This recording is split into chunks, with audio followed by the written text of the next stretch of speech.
Dear students, आज मैं आपको हाइजेनबर्ग अनिश्चितता सिद्धांत के बारे में बताने जा रहा हूँ। हाइजेनबर्ग का अनिश्चितता सिद्धांत सामान्य रूप से ये बताता है कि किसी कण की स्थिति और संवेग एक साथ सही नहीं नापा जा सकता। अर्थात अगर स्थिति सही नाप सकते हैं तो वेग में अनिश्चितता होगी, वेग गलत नापा जाएगा।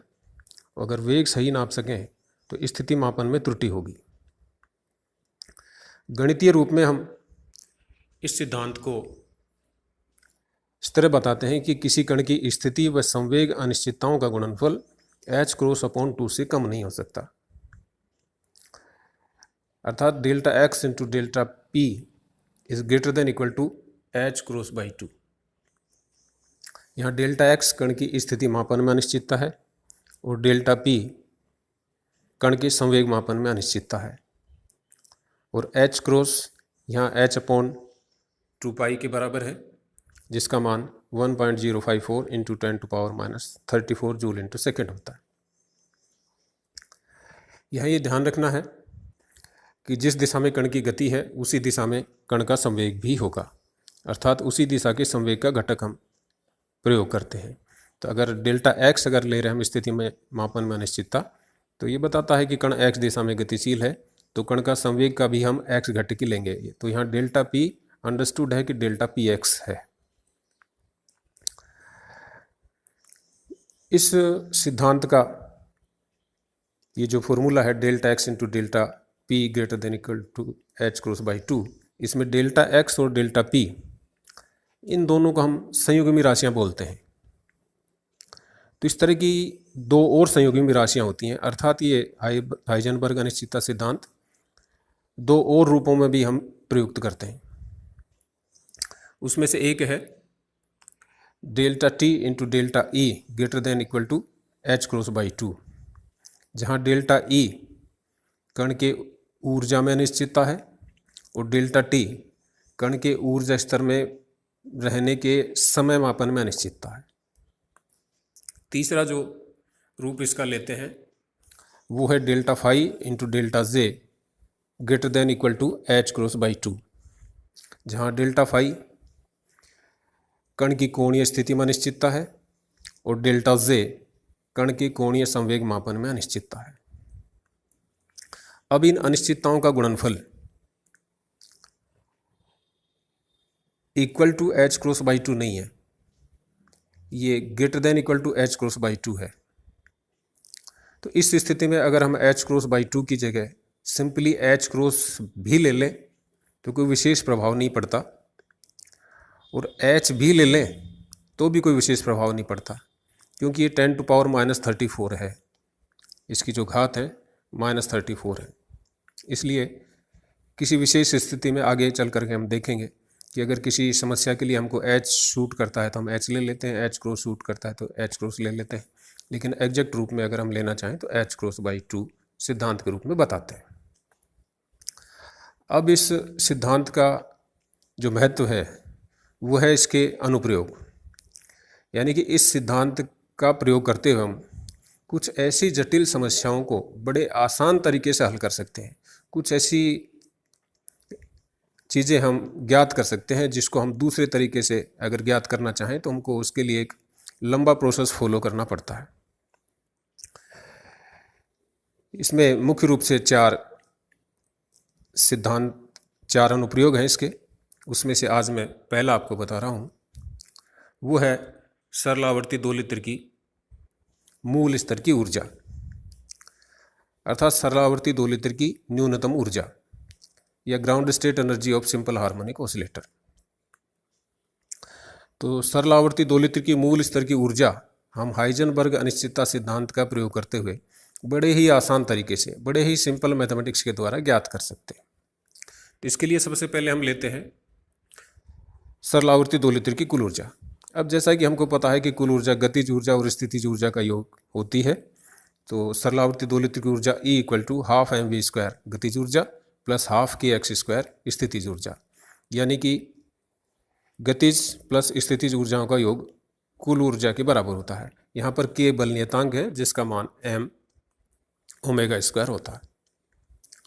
यहाँ ये mv² जो है, इस mv² को ऊपर नीचे m से मल्टीप्लाई करें तो ये p²/2m हो जाएगा। और ध्यान ये रखना है कि ये कण की स्थिति x दिशा में है, अर्थात दोलक के दोलन x दिशा में है, तो फिर हम संवेग का घटक px लेते हैं। तो दोलित्र की कुल ऊर्जा हो गई px² + ½ m ω² x², अर्थात कुल ऊर्जा इक्वल टू गतिज ऊर्जा प्लस स्थितिज ऊर्जा। अब यदि हम एक सिंपल सा जम्पशन इसमें माने, वो ये कि कण की स्थिति को संवेग स्थिति अनिश्चितता के बराबर माने और कण के संवेग को संवेग अनिश्चितता के बराबर मान लें आसानी के लिए। तो फिर अनिश्चितताओं के पदों में दोलित्र की कुल ऊर्जा हो जाती है 1/2m डेल्टा px²। px की जगह हमने डेल्टा px रख दिया और x की जगह डेल्टा x रख दिया। तो 1/2m delta px² + 1/2m ω² delta x²। Heisenberg अनिश्चितता सिद्धांत का प्रयोग करते हुए हमने ये जो दोनों अनिश्चितताएं हैं डेल्टा x और डेल्टा px, इसमें से किसी एक को रिमूव करते हुए, एक को रिप्लेस करते हुए दूसरे के पदों में रख देते हैं। तो डेल्टा px का मान अनिश्चितता सिद्धांत से हम delta px nearly equal to h×2 delta x रख देते हैं। तो हमारे पास ये कुल ऊर्जा का फॉर्मूला हो जाता है 1/2m h×2/4 delta x² + 1/2m ω² delta x²। अब चूंकि हम मूल स्तर की ऊर्जा निकालना चाहते हैं, तो मूल स्तर में दोलित्र की जो ऊर्जा है वो न्यूनतम होगी, अर्थात E मिनिमम होगी। अब जब E मिनिमम होगी तो उसके लिए हम अवकलन का प्रयोग करें तो ऊर्जा का प्रथम अवकलन 0 होगा। तो प्रथम अवकलन ऊर्जा का यहाँ पर वेरिएबल डेल्टा x है, स्थिति में अनिश्चितता, तो E का डेल्टा x के सापेक्ष प्रथम अवकलन 0 होगा। तो हमने E का डेल्टा x के साथ अवकलन कर दिया, तो ये अवकलन हो गया। तो डेल्टा x नीचे स्क्वायर है तो उसका करेंगे तो -2 डेल्टा x³ और डेल्टा x² का अवकलन हो गया 2 डेल्टा x और इक्वल टू 0। आगे हल करें तो delta x⁴ equal to h×2/2m ω², h×2/4m² ω² और delta x² equal to h× ये h×2m ω, अर्थात इस न्यूनतम की शर्त लगा करके प्रथम अवकलन का मान 0 करके हम डेल्टा x² का मान ज्ञात कर लेते हैं और ये मान आता है h×2m ω। अगर ये h×2m ω का मान समीकरण प्रथम में रख दें, जो कि ऊर्जा का फॉर्मूला है, तो अगर ऊर्जा के फॉर्मूले में न्यूनतम की शर्त हम रख दें, न्यूनतम की शर्त हुई delta x² equal to h×2m ω, जो कि अवकलन से प्राप्त होती है। अगर ये मान उसमें रख दें तो E मिनिमम या न्यूनतम ऊर्जा का मान आता है, ये 1/2m था तो h×2/4 डेल्टा x² की जगह रख दिया h×2m ω और 1/2m ω² और डेल्टा x² की जगह रख दिया h×2m ω। हल कर लेते हैं तो न्यूनतम ऊर्जा का मान आता है 1/2 h×ω। तो इस प्रकार हम हाइजेनबर्ग अनिश्चितता सिद्धांत का प्रयोग करते हुए सरल आवर्ती दोलित्र की ऊर्जा, न्यूनतम ऊर्जा ग्राउंड स्टेट में प्राप्त करते हैं, जिसका मान प्राप्त होता है 1/2 h×ω। अगर यही ऊर्जा हम आगे चल करके हम दूसरी यूनिट्स में देखेंगे, क्वांटम सिद्धांत से ज्ञात करना चाहें तो उसके लिए हम एक सिंपल हार्मोनिक ऑसिलेटर के लिए श्रोडिंगर की इक्वेशन लिखते हैं, उसका हल करते हैं। हल एक लंबा प्रोसेस है, उस लंबे प्रोसेस को हल करते हुए लास्ट में हम जब ऊर्जा प्राप्त करते हैं एग्जैक्ट तरीके से, तो वो भी ½ h×ω ही आती है।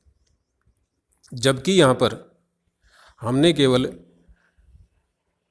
कण की दोलित्र की ऊर्जा लेते हुए एक अजम्पशन हमने लिया है, एक कल्पना हमने की है कि स्थिति अनिश्चितता के बराबर हो और संवेग अनिश्चितता के बराबर हो। तो हमने ऊर्जा ली और उसका न्यूनतम की शर्त लगाते हुए प्रथम अवकलन शून्य कर दिया और हमको सीधे ही प्राप्त हो गया हाफ एच क्रॉस ओमेगा। तो ये चीज़ हमको बताती है महत्व हाइजेनबर्ग अनिश्चितता सिद्धांत का, कि हाइजेनबर्ग अनिश्चितता सिद्धांत की सहायता से हम बड़े ही आसान तरीके से सरलावर्ती दोलित्र की मूल स्तर की ऊर्जा ज्ञात कर सकते हैं। तो ये था पहला अनुप्रयोग। आगे के जो अनुप्रयोग हैं उनमें आपको अगले वीडियोज में बताऊंगा। धन्यवाद।